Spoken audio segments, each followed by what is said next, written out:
राम।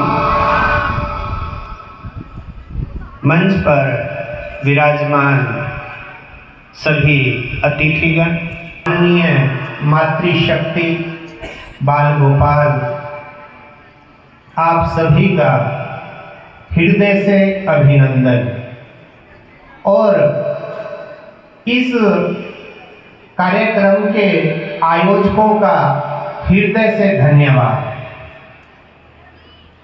आज हम सब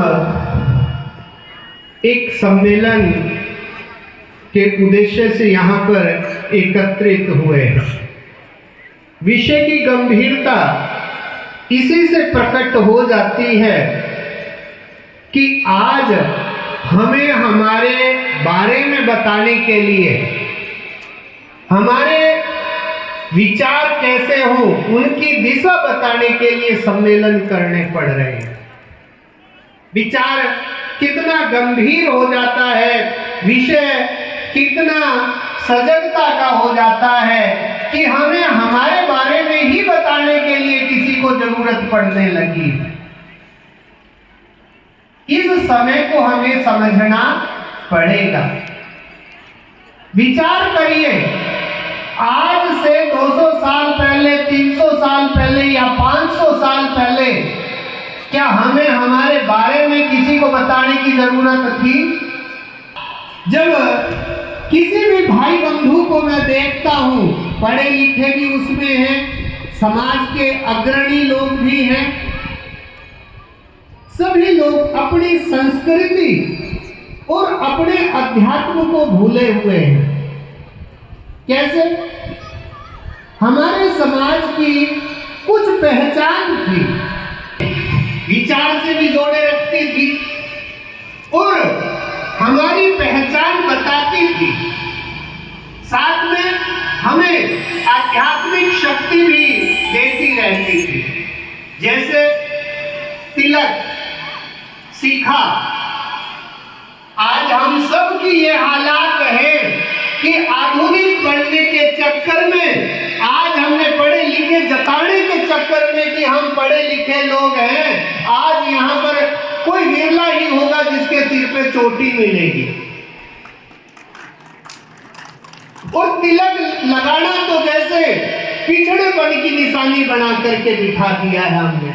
जो आदमी पुराना या सोच में पीछे रहने वाला है वो आदमी तिलक लगाता है, ऐसी सोच बना करके रख दी है। हम भूल गए उस समय को।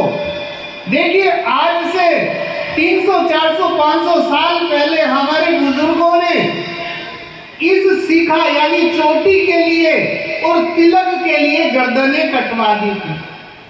वीर हकीकत राय, 7 साल का बालक, उस समय में मदरसे चला करते थे। सभी बच्चे जो पढ़ना चाहते थे तो मदरसे में जाया करते थे।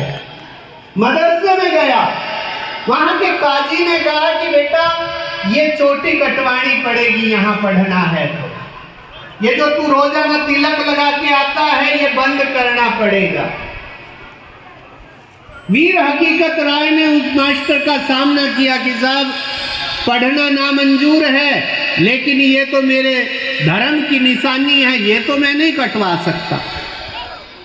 उस 7 साल के बालक का विचार उस काजी को इतना चुभ गया कि उसने आगे तक, राजा के यहाँ तक, उस समय सुल्तान हुआ करता था, बादशाह हुआ करता था, वहां तक शिकायत कर दी।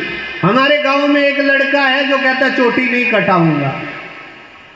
आदेश आया कि या तो चोटी कटवा दो या गर्दन कटवा दो। उस बालक ने कहा मैं हंसते हंसते गर्दन कटवा सकता हूं लेकिन चोटी नहीं। कभी कोई, आज यूट्यूब का जमाना है, यूट्यूब पे वीर हकीकत राय का किस्सा सुन करके देखिएगा, आपके रोंगटे खड़े हो जाएंगे उस संवाद को सुनते हुए। ऐसे अनेक बालक, यानी हमारे बालकों में ऐसे संस्कार हमारे बुजुर्गों ने डाले थे कि वो गर्दन कटाना पसंद करते थे पर अपना सीखा सूत्र कटवाना पसंद नहीं करते थे। औरंगजेब रोजाना 3 मण जनेऊ और 1.25 मण चोटी काट करके फिर खाना खाता था। इनाम दिया जाता था जो किसी की चोटी काटता था। और हमारे बुजुर्गों ने उनके विरुद्ध लड़ाइयां लड़ी, आकर के जंगलों में छुप करके रहना मंजूर कर लिया, लेकिन इन निशानियों को नहीं मिटाया। लेकिन 50 के दशक में शिक्षा का प्रभाव आया। शिक्षा तो उन्हीं की थी, उनके बाद उनके बड़े भाई आ गए अंग्रेज भी अपने राज्य काल में तो नहीं, परंतु हमारी शिक्षा नीति में पढ़ा लिखा होने का मतलब डाल करके चले गए कि कोई भी आदमी चोटी रखता है तो वो बैकवर्ड है, और जिसके फैंसी बाल कटे हुए हैं वो फॉरवर्ड है। जो तिलक लगाता है वो बैकवर्ड है, जो तिलक नहीं लगाता है वो फॉरवर्ड है। और धीरे धीरे हमारे दिमाग में ये चीजें इतनी गहरी उतरती चली गई कि हमने उनको छोड़ दिया। आज भी आप विचार करके देखिए, अनेक संगठन लगे हुए हैं आपको ये बताने के लिए कि चोटी रखना बैकवर्ड होना है, हाथ में मोड़ी बांधना अंधविश्वास है, माथे पर तिलक लगाना फूहड़पन है। लेकिन ऐसा क्या है कि उन लोगों को सबको तकलीफ इन्हीं से है? ऐसा क्या कारण है इनके अंदर कि उनको अरब से पैसा इस बात के लिए आ रहा है कि आपकी चोटी कटवाएं, आपके देवताओं की पूजा को बंद करवाएं, आपके हाथ में बंधे हुए रक्षा सूत्र को कटवाएं। ऐसा क्या है इनमें जो उनको यहां बैठे हुए आपके घर से वहां अरब में तकलीफ हो रही है? आज सत्संग के नाम पर लोगों को इकट्ठा करते हैं और वहां पर क्या समझाते हैं? तुम अगर अपने माँ बाप को धोख दे देते हो, या तुम अपने परिवार में या अपने किसी रिश्तेदार के यहाँ पर जाकर के उनको चरण स्पर्श कर लेते हो, तो तुम्हारी शक्ति खराब हो जाती है, तुम्हारी भक्ति खराब हो जाती है। उन लोगों को ऐसी कौन सी तकलीफ है कि आप अपने माँ बाप के चरण छू नहीं सकते? उनको ऐसा कौन सा दर्द हो रहा है आपसे कि वो सत्संग में बुला करके आपको ये बताते हैं कि आप अपने इन चिन्हों को हटा दीजिए। विचार कर लीजिए, आपका अच्छा है या बुरा है ये तो बाद में निर्णय होगा, लेकिन ये विचार करिए कि इस संस्कृति को मिटाने में उन्हें क्या आनंद मिलता है, ये विचार करिए। कुछ आप यहाँ पर अपने हाथ का रक्षा सूत्र काट देते हो, माथे का तिलक पोंछ देते हो, या अपनी शिखा कटवा लेते हो। अरब में बैठे हुए किसी शेख को उससे क्या मिलता है, विचार करके देखिए। उसे ऐसी कौन सी पावर मिल जाती है, ऐसी कौन सी शक्ति मिलती है कि वो हजारों नहीं, लाखों नहीं, अरबों रुपए यहाँ पर इस काम के लिए भेज देता है कि वहां पर जाकर के उन लोगों की चोटियां कटवाना, उनकी शिखाएं हटवाना, उनके हाथों से रक्षा सूत्र कटवा देना, उनके देवी पितर या जो देवत पूज रहे हैं उनको उठवा उठवा करके नदियों में फेंकवा देना। मेरे भाइयों, हमें आज अपने बच्चों को अगर ये संस्कार देने हैं तो उन्हें सबसे पहले अपने आध्यात्मिक तत्व से जोड़ना पड़ेगा। अपने बच्चों को शिखा, सूत्र और तिलक का महत्व बताना पड़ेगा, लेकिन बच्चों को बताने से पहले उन्हें हमें खुद को अपनाना पड़ेगा।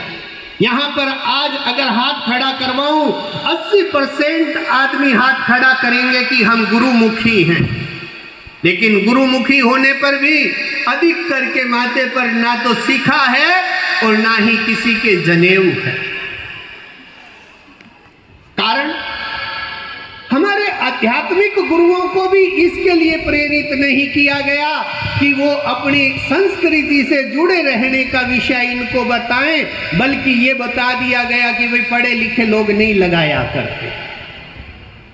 हमारा कर्तव्य है, इस सम्मेलन का विषय ही यही है कि आप अपने जितने भी धार्मिक चिन्ह हैं उन्हें ग्रहण करें। आजकल युवा पीढ़ी में एक बहुत फैशनेबल चीजें चल रही हैं वो दाढ़ियां रखना, मूछें छोटी करना, या फिर जो दाढ़ी नहीं रखता यहाँ होठ के नीचे थोड़े से बाल रख लेना। लेकिन किसी को ये पता है कि ये फैशन भी किसके द्वारा वहां पर छोड़ा जा रहा है आपके अंदर। ये भी एक उनकी जिहाद है। ये होठ के नीचे जब कोई मुसलमान किसी कारण से पूरी दाढ़ी नहीं रख सकता है तो होठ के नीचे के इस खड्डे में अपना चिन्ह रखता है, और हमारे लड़के समझते हैं कि ये फैशन की निशानी है इसलिए ये रखने लगते हैं। या फ्रेंच कट दाढ़ियां रखते हैं अपने आप को फॉरवर्ड बताने के लिए। नहीं, सबसे ज्यादा फॉरवर्ड वो व्यक्ति है जो आदमी अपनी संस्कृति को जिंदा रखता है। अभी भाई साहब ने बताया बंगाल में, बांग्लादेश में और पाकिस्तान में हिंदुओं के साथ क्या हो रहा है। अरे भाई वो तो दूर है, यहीं पर एक मोहल्ला कोई भी आप जांच लीजिए जिसमें 80% 70% मुसलमान रहते हों, और उसमें घर लेकर के थोड़े दिन रह करके अनुभव कर लीजिए कि उनके बीच में रहना क्या होता है। ये तो धन्य भाग है हमारा इस भूमिका का कि माता बिहार की माता की कृपा से वो लोग आगे नहीं बढ़े और हमारा कन्वर्जन नहीं करा पाए। इसलिए धन्यवाद है कि आप शांति से जी रहे हैं। अजमेर की किसी भी गली में जाकर के थोड़े दिन किराए पे मकान लेकर के रह करके देख लीजिए, आपका पता चल जाएगा कि उनके साथ रहने का माहौल क्या होता है। बांग्लादेश और पाकिस्तान तो फिर भी टूटे हुए हिस्से हैं हमारे, लेकिन जो हमारे अंदर हैं उनके अंदर भी यही सब चल रहा है। इसलिए चेतन हो जाइए और अपने बच्चों के संस्कारों को सुधारिए। आपका ज़्यादा समय मैं लेना नहीं चाहता, लेकिन विषय गंभीर है इसलिए बोलने में भी दिल करता है। मैं जहाँ भी बैठता हूँ, जब भी बैठता हूँ, अगर ये चीज़ें जरूर कहता रहता हूँ कि कम से कम अपने धार्मिक चिन्हों के महत्व को जानिए। सीखा करते क्या है, तिलक करता क्या है, थोड़े दिन लगा करके और रख करके देख लीजिए, आपका जो ओरा है वो अपने आप बढ़ने लगेगा। आपकी तेजस्विता, आपका ओज आपके अंदर आपको एक अलग ही तरह की पॉजिटिव एनर्जी का अनुभव आने लगेगा। और थोड़े दिन फिर उसको काट करके भी अनुभव कर लीजिए कि ये जो केस रखते हैं इनके कट जाने के बाद कैसा अनुभव होता है, जैसे हमारी सारी शक्ति किसी ने छीन ली हो, ऐसा फील होता है। इसलिए मेरे भाइयों, थोड़ा अपने आध्यात्मिक चिन्हों को धारण करें। समाज के अगुआ और लीडरशिप करने वाले सभी लोगों से मेरा यही निवेदन है कि पहले वो धारण करें।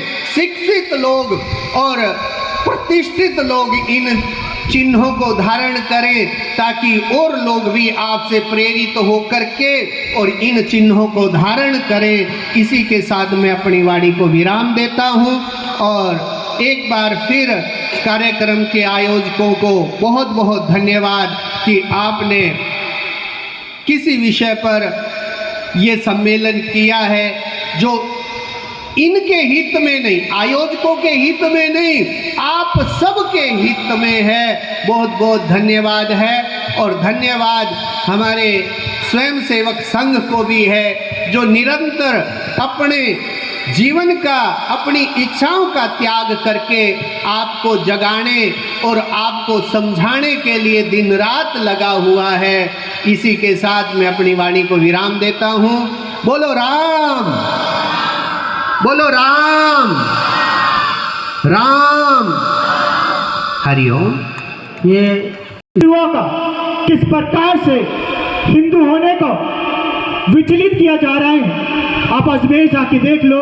अजमेर ही नहीं, आप ब्यावर के आसपास के गांवों में जाके देख लो किस प्रकार दूसरी ताकतें हम पर हावी होने की कोशिश कर रही है।